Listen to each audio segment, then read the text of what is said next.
안녕하십니까. 백만개미 한세구입니다. 12월 7일 목요일 시장 정리하겠습니다.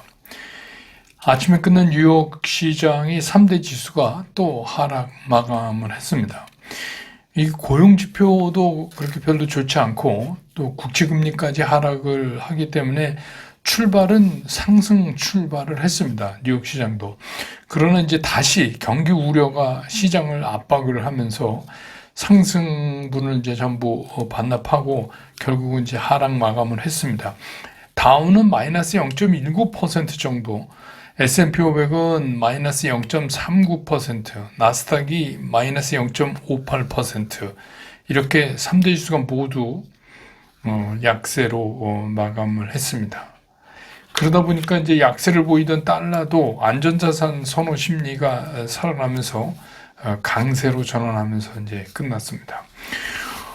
우리 시장도 뭐 코스피는 그냥 약보합권에 출발을 했어요. 근데 하루 종일 뭐 이렇다 할 반등을 좀 보이지를 못했어요. 그러니까 굉장히 힘든 하루였다, 이렇게 이제 볼 수 있습니다. 그러니까 오후 들면서 한 차례 좀 아주 짧게지만 그 플러스를 나타내기도 했지만, 그래봤자 뭐 강보합 수준이지만 결국 이제 마지막 종가에서는 역시 파란 색깔로 끝날 수밖에 없는 그런 하루였습니다.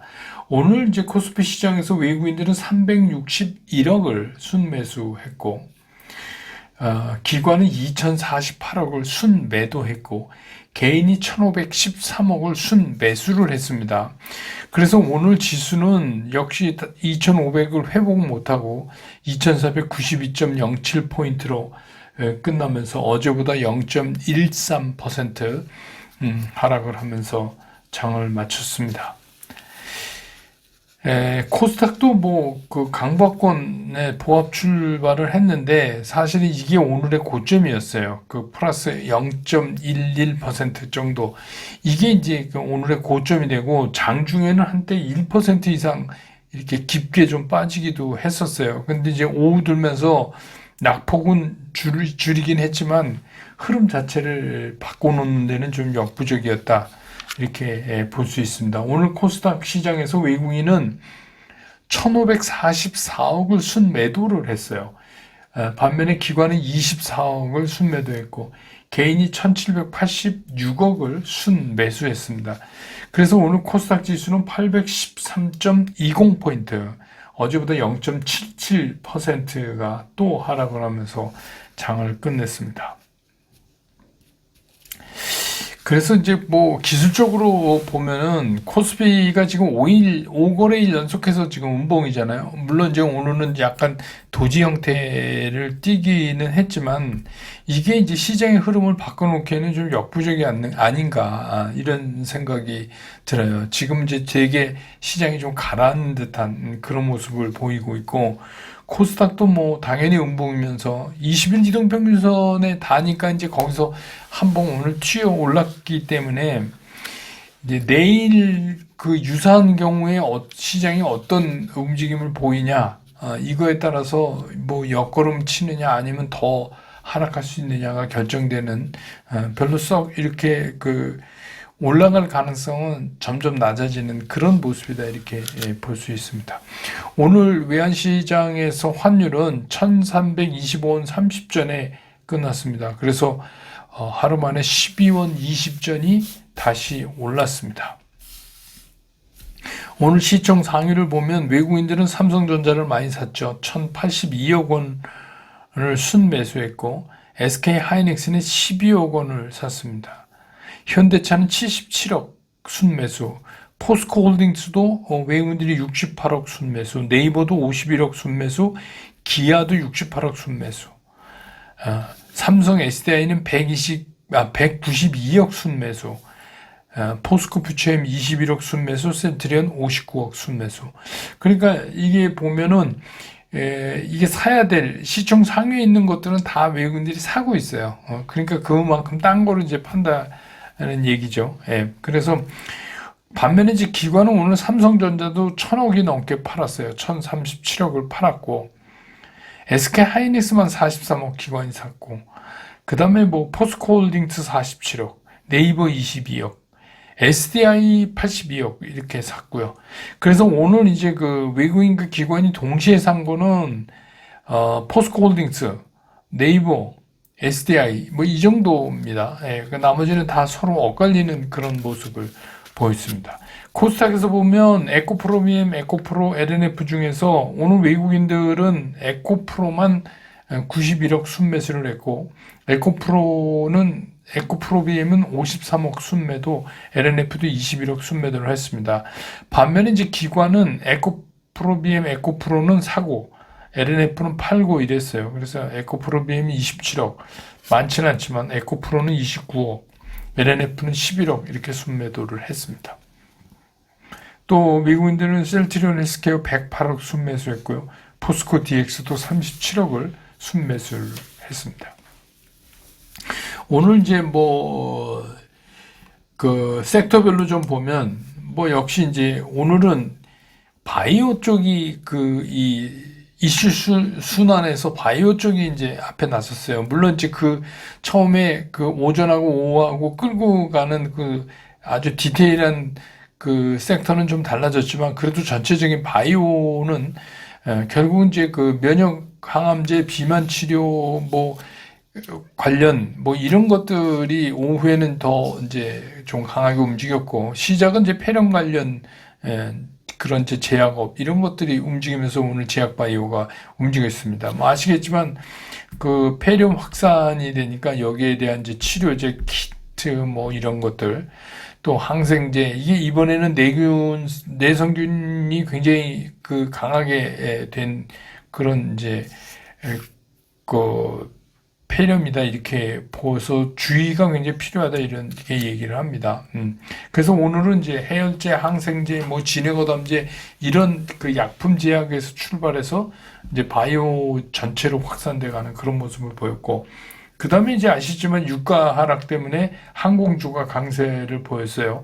어제 이제 WTI가 드디어 이제 배럴당 70달러 아래로 떨어졌기 때문에, 그리고 이제 EU가 대한항공, 아시아나 합병을 2월에 결론 낸다. 그런데 거기에 대한 기대도 또 한몫해서 항공, 특히 이제 저가항공이 많이 움직였어요. 그 다음에 이제 오늘 이제 전고체 배터리인데, 특히 이제 우리가 전고체 하면 삼성 SDI를 제일 꼽잖아요. 근데 삼성 SDI에서 전고체 배터리 사업화하기 위한 추진팀을 이번에 이제 신설했다. 그래서 이번에 조직 개편 할 때 아예 그냥 ASB 사업 추진팀 이렇게 해서 팀이 생겼다. 그것 때문에 이제 오늘 전체는 아니고 전고체 관련되는 것들만 좀 삼성 SDI를 비롯해서 움직이는 그런 모습을 보였고, 전자결제 부분도 어제에 이어서 오늘도 좀 움직이는 그런 모습을 보였습니다. 그래서 이제 오늘 시장의 특징을 정리해 보면, 아시지만 이제 시장은 금리에서 경기 위축으로 이렇게 화두가 넘어가잖아요. 지금 넘어간 지 꽤 됐죠. 그래서 이번 달 들면서 이제 확실하게 넘어갔는데, 그래서 각종 고용 지표가 이제 이번 주 주말 되면 정리돼서 거의 다 이제 우리가 볼 수 있고, 그 다음에 이제 FOMC 회의 이런 거를 기다리면서 뭔가 좀 시장에 그럴싸한 동력을 지금 이제 기다리고 있어요. 그런 시간이니까 시장에서 굉장히 빠르게 이슈 순환만 일어나는 그런 시장이다. 이렇게 볼 수가 있겠습니다.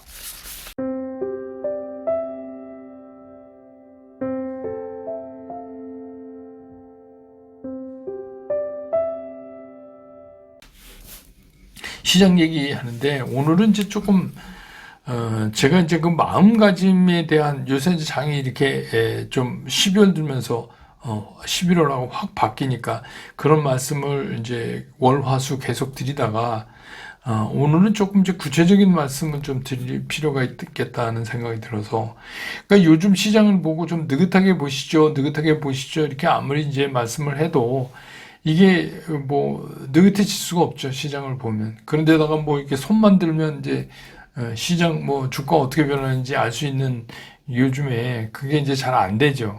그리고 더군다나 이제 최근에 특히 지난달 11월에 나름 이제 시장이 좀 좋았었는데 이게 달이 딱 바뀌니까 바로 이제 이게 방향성을 잃고 막 시장이 이렇게 이슈 순환되고 이렇게 맴돌고 막 이러니까 뭐 하여튼 굉장히 좀 복잡하실 거예요. 그래서 매일매일 새로운 이슈가 터지고 또 그거에 따라서 뭐 또 뭐 그쪽이 올랐다가 또 한 2박 3일도 못 가서 또 딴 게 나오고 막 이러니까 그러니까 뭐 그냥 번잡스럽죠, 한마디로 얘기하면. 그러다 보니까 이제 뭐 제가 말씀드리는 뭐 보유 종목에 집중하는 게 중요하다. 그런데 이게 뭘 어떻게 해야 보유 종목에 집중하는 건지, 뭘 해야 되는지 모르겠다. 이제 이런 생각 하실 거예요. 집중하는 게 뭐냐? 그래서 이제 주식은 이제 우리가 항상 세 가지잖아요. 주식은 우리가 정해야 될 게 항상 지금 시점에서 이 주식을 팔 거냐, 아니면 살 거냐, 아니면 그냥 홀드하는 거, 그냥 가지고 있어 볼 거냐. 이 세 가지를 항상 결정을 해야 돼요. 근데 이게 어떻게 보면 주식 투자의 전부죠. 이게 굉장히 중요한 거죠. 그래서 이제 제가 이런 거 할 때 매매 원칙을 지켜서 하십시오. 이렇게 이제 말씀을 드리지만, 또 댓글에 보면 또 그런 얘기가 많이 달려요. 그러니까 매매 원칙은 뭔지 좀 알겠는데 그걸 어떻게 적용하는지 잘 모르겠다. 근데 뭐 그거 매매 원칙만 가지고 뭐 여러 가지 상황을 설명하려면 이건 뭐 굉장히 많죠. 경우가 많으니까. 그렇지만 오늘은 이제 약식으로 좀 정리를 해드리고 뭐 스쿨 같은 데서 기회가 있으면 이제 부분 디테일한 거를 설명드리도록 하겠습니다. 근데 첫째, 그러면 어떤 주식을 팔아야 되냐? 그거 굉장히 중요하잖아요. 어떤 주식이 도대체 팔아야 되는 주식이냐? 첫째, 이 주식을 움직이는 그 이슈 있잖아요. 이 재료, 이슈가 과연 어떤 거냐? 이게 굉장히 중요해요. 그러니까 이 이슈로 해서 실적이 나오는 거냐? 안 나오냐? 그냥 말이냐? 뭐 이렇게 뭐 이게 좋아진다, 뭐 이렇게 된다, 뭐 이런 거 있잖아요. 특히 이제 뭐 정부가 뭐 앞으로 이렇게 한 방침이다, 뭐 방침이다. 이거는 실적하고는 무관한 거예요.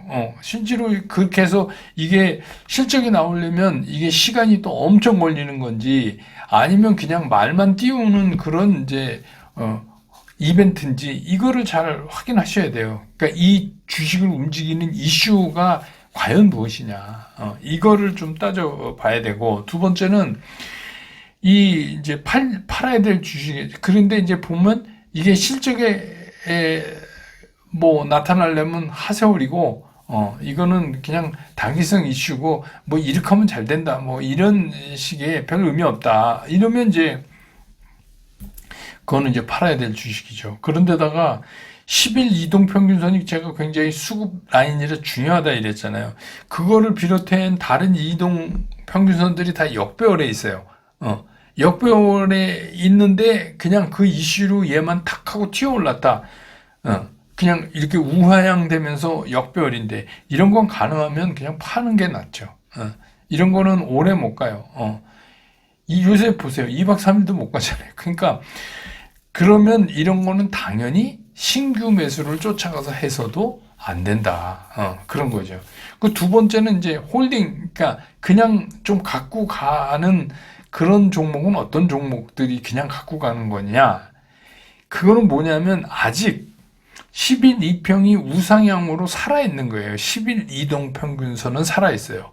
그리고 일봉이 10일 이동평균선 밑으로는 안 내려왔어요. 좀 이렇게 5일 이평이 생명선이라고 그랬는데 거기서 밀려서 좀 내려오긴 하지만 아직 10일까지를 깨트리고 밑으로 내려오진 않았고 그 10일 자체도 우상향을 그냥 지키고 있다. 그럼 우리가 이런 걸 뭐라 그러죠?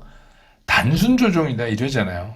그러니까 그런 걸 조금 기다려 볼 필요 있죠. 두 번째 여기서 또 체크돼야 될 건 뭐냐면 그럼 이 종목을 떠받치고 있는 이 재료 자체가 굉장히 사실적이고 구체성이 있느냐를 한번 따져봐야 돼요. 그냥 빈중 흘리는 건 안 되고 굉장히 사실적이고 구체적인 게 아직 나와 있느냐는 게 중요하고 그것이 빠른 시일 안에 실적으로 될 가능성이 높아야 돼요. 근데 그것도 언제 실적으로 될지 잘 모르겠다. 이런 거는, 안 되죠. 예. 그래서 이제 그런 거라면 그냥, 홀딩하고 있어도 된다. 그 다음에 이제 세 번째가 이제, 그럼 살 종목. 내가 사서 가지고 있거나 아니면 추가적으로 지금도 좀 있는데 추가적으로 조금 더 샀으면 좋겠다. 뭐 이런 것들이 어떤 거냐. 조종시 내가 좀 더 샀으면 좋겠다. 이건 뭐냐면 11이평이 우상향이거나 우상향으로 막 전환되려고 그러는 거예요. 그러니까 이렇게 떨어지다가 플랫하게 변했다가 우상향으로 조금씩 고개를 들고 있는 것들. 근데 내일쯤이면 들 것 같다. 뭐 요런 것들은 그냥 보초병만 내보는 거고, 분할 매수 아시죠? 보초병이 무슨 말인지. 그 다음에 이제 10일 2평이 우상향되고, 뭐 5일 2평이 11일 2평선 위에 있고, 일봉이 5일 이동평균선 위에 있는 이게 뭐예요? 우리가 말하는 매수 시그널이잖아요. 이거에 초입에 딱 들어가는 거. 초입에는 이 세 사이의 간극이 좁아요. 그러면서 진행되면서 이렇게 벌어지면서 이제 올라가는 거잖아요. 그러니까 초입에 있냐 이거를 한번 따져보시라는 거예요. 기술적으로. 그 두 번째는 이 재료가 또 아니면 이 산업의 업태가 향후 전망이 일회성이 아니고, 그러니까 뭐 했다 이런 일회성이 아니고 지속적으로 이게 좋아질 수 있고 지속적으로 이게 실적에 보탬이 될 수 있는 내용을 갖고 있느냐, 이걸 한번 따져보실 필요가 있어요. 난 그런 거 따지는데 재주가 없다.